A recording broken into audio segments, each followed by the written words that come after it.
Oh, had a little accident again. But anyway,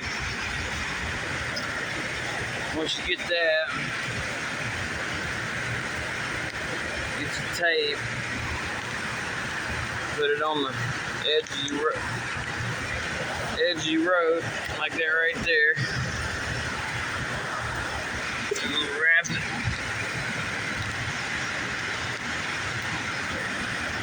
wrap it around, and stick it so that way it'll stay in place. And get it all the way as close to the edge of the bobbin as you can. Pull everything over to the side like that, nice and straight. Come back over here, look up here, and I look and see how straight that is. So I want to make my traveler go to the left a little bit. So I come over here, cut this off, cut that on, and go left, which moves that. I'm holding that button left. Alright, and what that did is straighten that up. Keeps it straight. Alright. Make sure the sensors are good.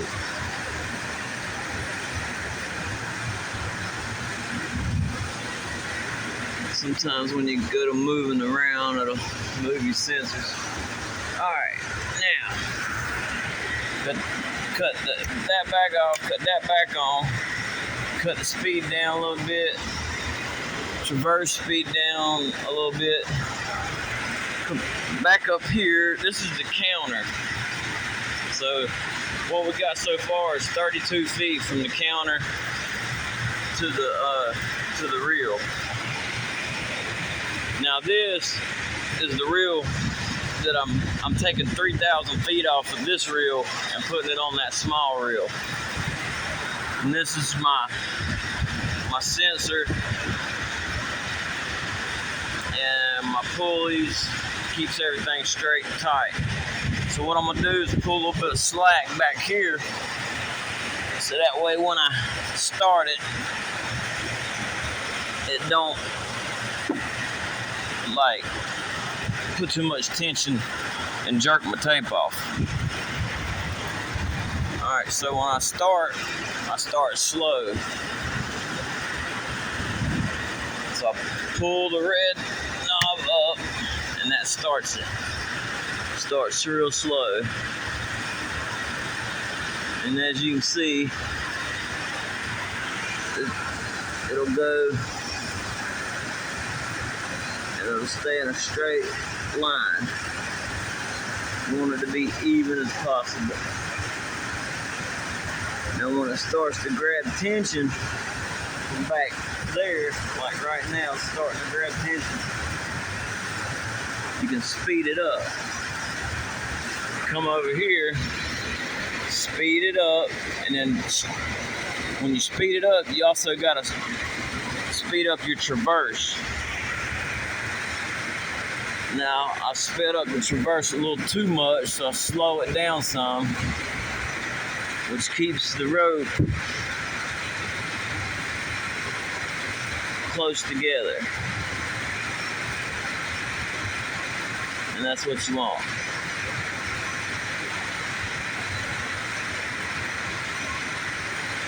Now, if it was any further apart than that, I would back it up and restart.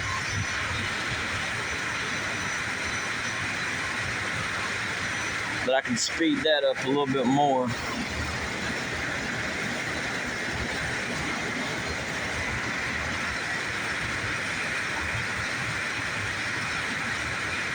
Just keeps it even all the way across. And the 5/8 rope can be kind of tricky keeping it even. Your lay pitch, you want the lay pitch to be even. And the lay pitch is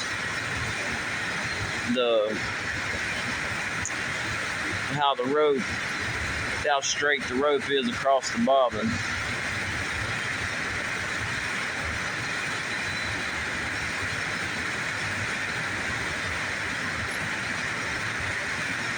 You can use the same technique for winding any, type of rope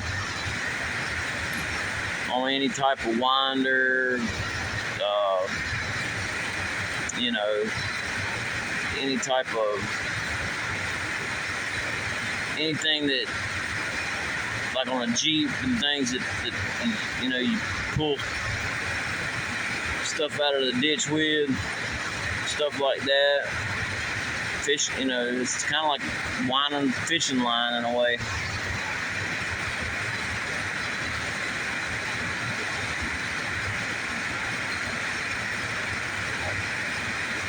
Now here's where you check your sensor. When it gets to the edge, you want it to go around. You want it to go all the way to the edge. See, I didn't have it quite right. But that will work. I don't have to back it off.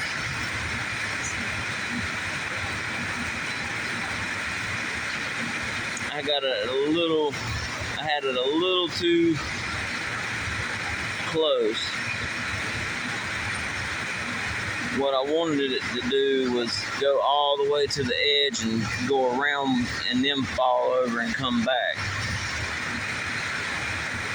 instead of leaving a gap on the edge.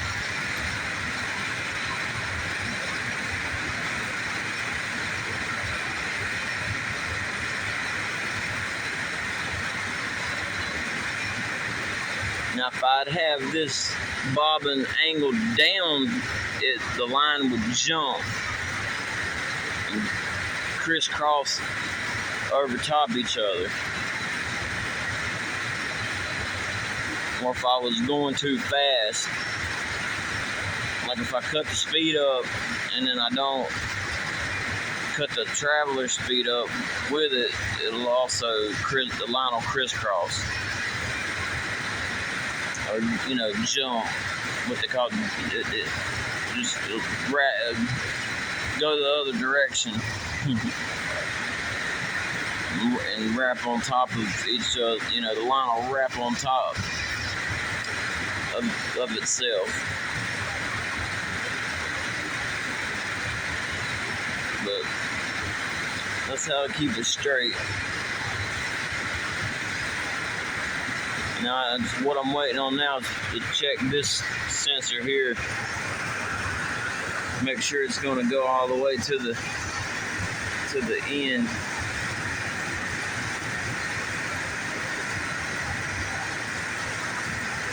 Without leaving a gap.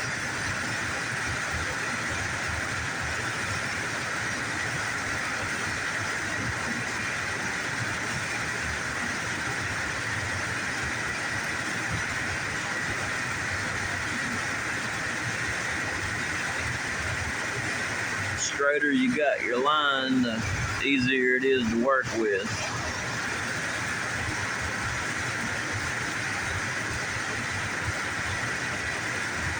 See, this one looks like it's going to have to come in a little bit. Just a little bit. See, that's what I want right there. So I want it. See, that's how you want it to do, right there. See how it falls. That's exactly how you want it, right there.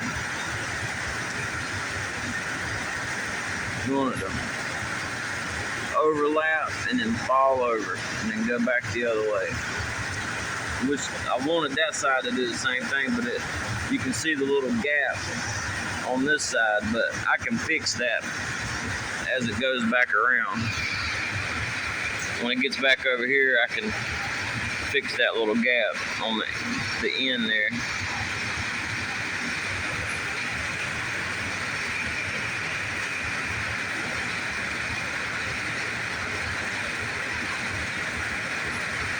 But yep, that's how that works.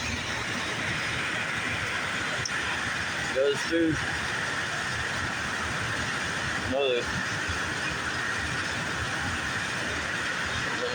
Goes all the way through, all the way down through here, through there, Goes through the sensor, through that, comes off this reel.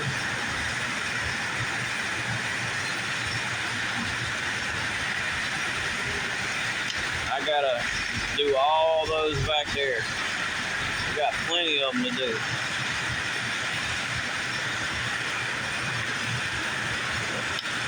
I can usually do 3 to 4 a night. Big ones.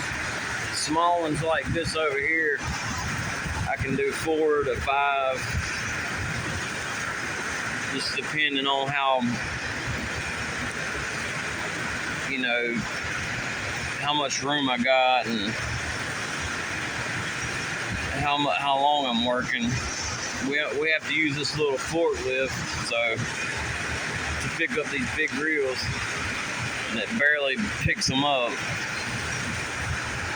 But yeah, there's some of the big reels back there.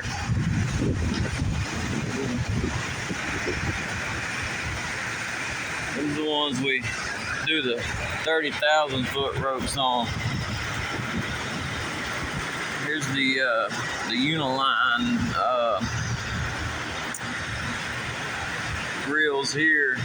That's one of the big reels. I'm getting ready to start training in that, the Uniline splicing.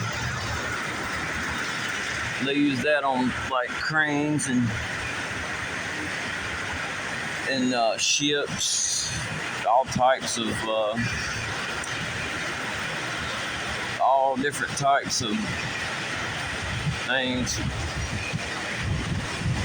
Over there is where they make the rope. Over here, the braiders, they make the rope over here.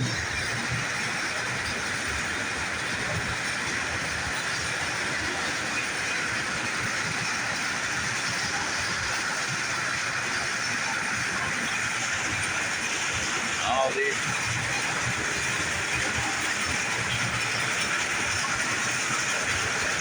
Get clouds.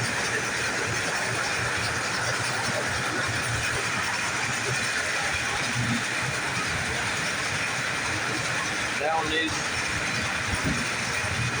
when that's done, they'll load that one. That's where they twist the rope back there. They paint it and twist it in the patches.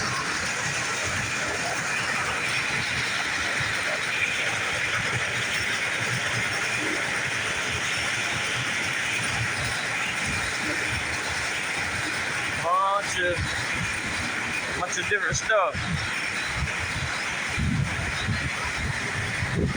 I used to run this braider here making helix,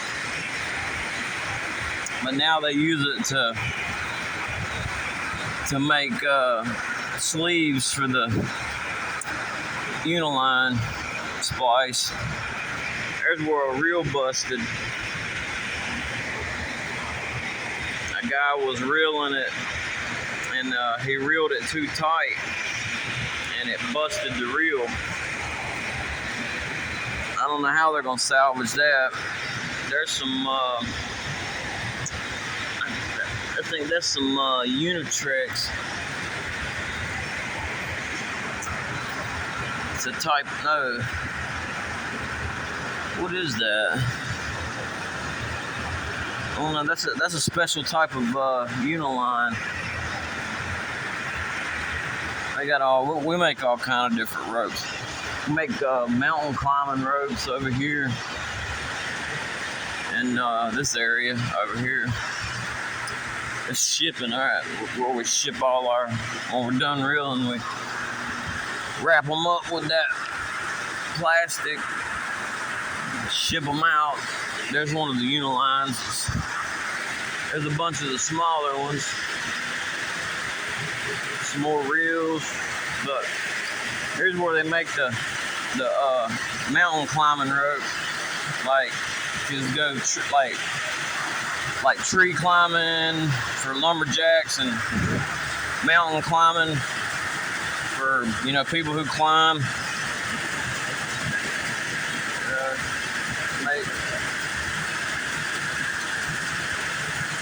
That's the Ivy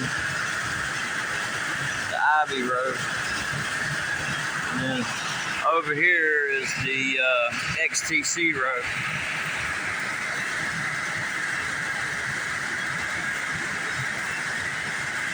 The XTC rope that's the core, and it gets that's where they make the core, and then the core they braid that around the core.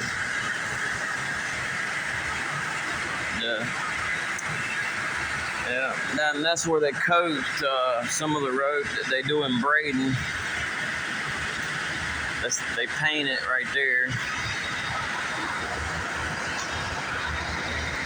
This area over here is twisting. That's where they twist the core line for the Uniline, and also they twist material for braiding and XTC. A lot of material back here. Coming up on one of my old areas. There's a Uniline, but it's down right now. Here's the area, another area I used to run, the Helix. That's Helix. That's probably the newest braider we have. It braids 48 bobbins. It has 48 bobbins on there, and it makes that yellow Helix sleeve, and it also makes this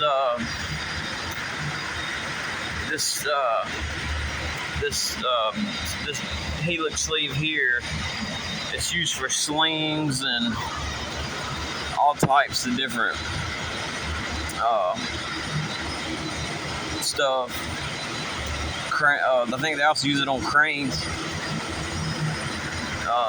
They fill that sleeve full of material.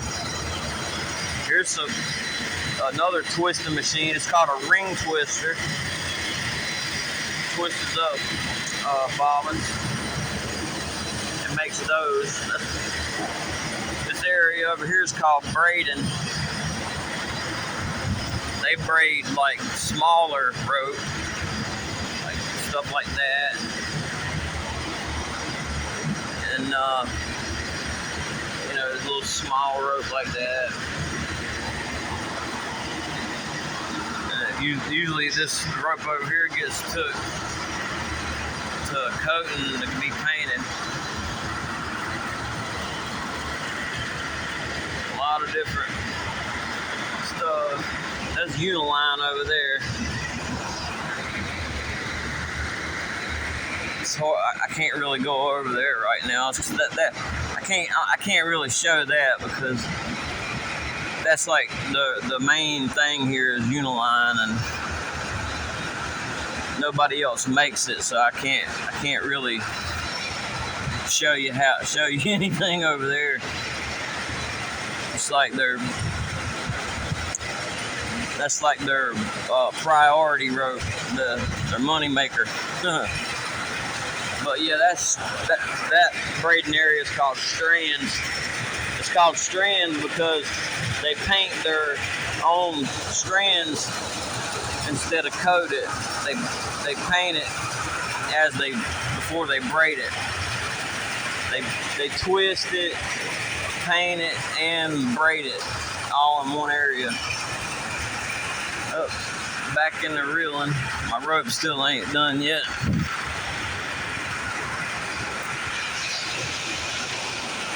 And that's the Uniline splice.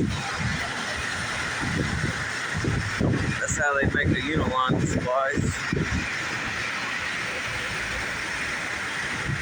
But yeah, the area back there is the packing room. I can't really show you that back there either because that's where they make the rigging for the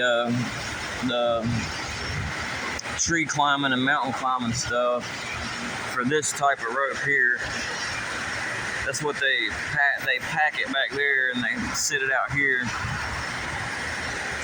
for mountain climbers, tree climbers, all different types, all different colors. All them boxes there, ready to be shipped out. And that's the maintenance back there.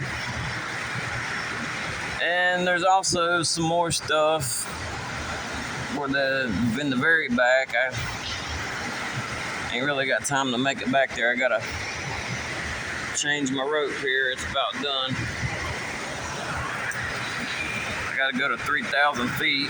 See what my footage. We're halfway there. Once I get to 3,000, I'll cut it off and I'll be done. My paperwork, I'll fill it out, pack that up, and start on another order. Hope you like my videos. Like and subscribe.